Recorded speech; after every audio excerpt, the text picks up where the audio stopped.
Hi mga inahan, sa karon panabang o bisan dili pa inahan. Hello hello. So karon magluto kog pork steak ala glidal grapes.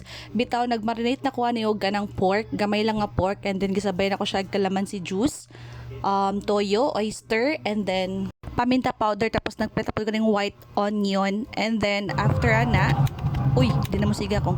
So nagpainit na ko og kanang karahay.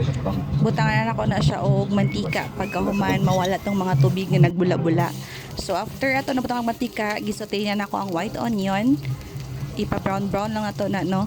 So gusto gid ko mag mag voice vlog nga aesthetic ko dang tingog pero amo to inon sa kung tingog na ingon man og naipit nga ilaga. Chares! Pero bitaw, after nimo masote ang white onion mo ipa brown brown pa na nimo siya ha. Pagkahuman ma-brown brown, ibalhin na nato ng white onion. Kaya brown brown naman siya so ihaunon sa nato no isat aside sa nato ning white onion kay after nato ani ipuli nato tong pork na gi-marinate. So isa-isa ko nagibutang ang pork sa karahay. So mo na siya yani ang mga steppings. So ako lang ni nga version ha. So napidaghang version ani. Lahi-lahi lang nga version para sa kunya ni ako pagluto kong pork steak. So ana pa bukalo na to na sa mo brown ang pork. Bali-balihon na nato ng pork para makita na to ang ihang pagka brownish. Chares! Brownish pa nalitok.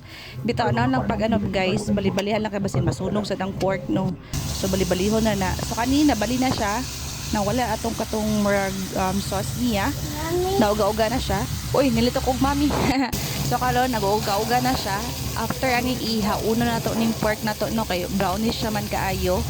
Pag kumatog haon sa ato ang pork, after ani kay isunod na to ang kaning saute nga kaning white onions isote na to siya og balik sa katong gilutuan sa pork and then ibalik na pud nato tong pork na atong gisat aside kana ato lang nang isote and then katong remaining sauce sa atong gi-marinate kagaling na nga pork so kana lang atong ibutang mga moms no kana ibutang nato na and then nagdungag lang pud kog gamay ana nga tubig kay para muhumok ang ato ang pork. So ani paabot na to magbukal lang and then after okay na ang pagbukal ibutang na tong white onions nga gibilin to kaganina. So nagbilin pa ko gamay nga white onions para topping sa to ba sa top.